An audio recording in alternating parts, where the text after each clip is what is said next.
We are in between eclipses. I'm recording this on September 14th, a week before a solar eclipse in Virgo that bears immense implications.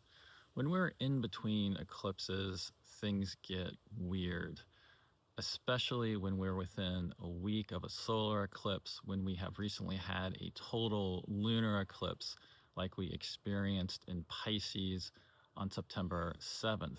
But what's making everything even more strange, even more distorted, yet also full with incredible potential for change, is the fact that this Virgo solar eclipse will be setting off and activating the combination of Saturn and Neptune.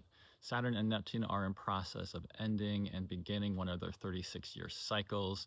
Saturn and Neptune always brings incredible collective shifts in how we perceive reality. Yet they also bring distortions, illusions, disillusionment, and collective storms that put you at risk of being swept up inside and losing your sense of center.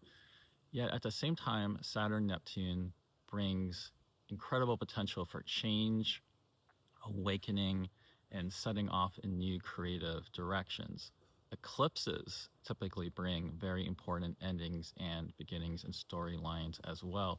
And this solar eclipse is at the final degree of Virgo, just before the Libra equinox, so moving from the mutable sign of endings and transitions into the cardinal sign of new directions, opposing Saturn at the very end of Pisces.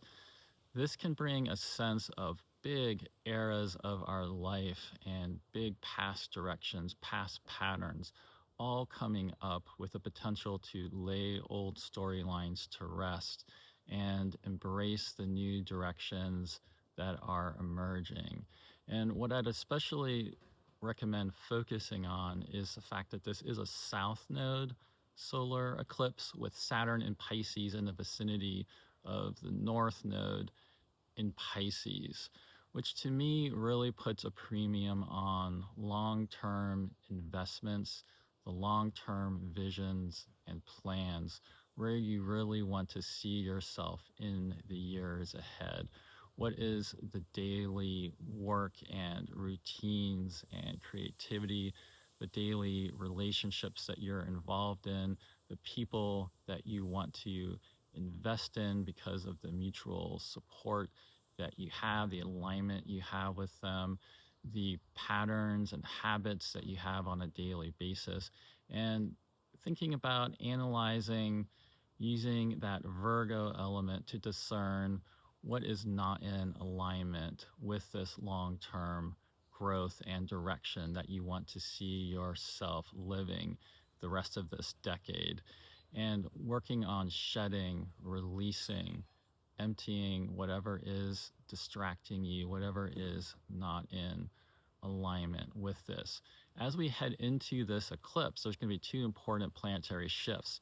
Mercury will leave Virgo and enter Libra, and Venus will leave Leo and enter Virgo. Along the way, Mercury will oppose Saturn in Pisces on Wednesday, September 17th, and then enter Libra on the 18th and oppose Neptune. So Mercury is going to give us a window into the Saturn-Neptune alignment that the eclipse will further set off this week. And then Venus coming into Virgo on Friday, September 19th, will put Venus in the same sign as the eclipse, in the same sign as Mercury, with Mercury in the sign of Venus. What I really like about Venus in Virgo combined with Mercury in Libra and that exchange of signs is the element of design, the element of critique, bringing critical thought and analysis, and bringing this into a redesign of your life. Again, letting things go that need to go, but really taking note of the way things are changing within you and how you can start realigning, redesigning all the various elements of your life to go with this new direction. And most importantly of all, to go within and find that center, find those center priorities, that center of purpose that you can use to navigate through this collective storm we will be experiencing in the weeks ahead.